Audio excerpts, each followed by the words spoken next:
ایک طلب کرنے والے نے عذاب طلب کیا جو نازل ہو کر رہے گا یعنی کافروں پر، اور کوئی اس کو ٹال نہ سکے گا، جو بلندیوں والے اللہ کی طرف سے نازل ہوگا، جس کی طرف روح القدس اور دوسرے فرشتے چڑھتے ہیں، اس روز نازل ہوگا جس کا طول 50,000 برس ہوگا۔ تو تم کافروں کی باتوں کو حوصلے کے ساتھ برداشت کرتے رہو۔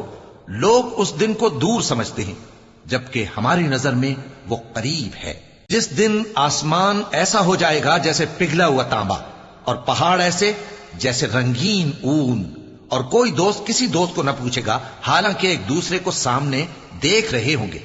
اس روز گناہگار چاہے گا کہ کسی طرح اس دن کے عذاب کے بدلے میں سب کچھ دے دے، یعنی اپنے بیٹے اور اپنی بیوی اور اپنے بھائی اور اپنا خاندان جس میں وہ رہتا تھا، اور جتنے آدمی زمین پر ہیں، غرض سب کو دے ڈالے، پھر اپنے آپ کو عذاب سے چھڑا لے۔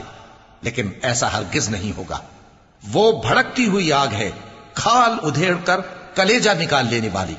وہ ان لوگوں کو اپنی طرف بلائے گی جنہوں نے دین حق سے اعراض کیا اور منہ پھیر لیا اور مال جمع کیا، پھر سینت سینت کر رکھا۔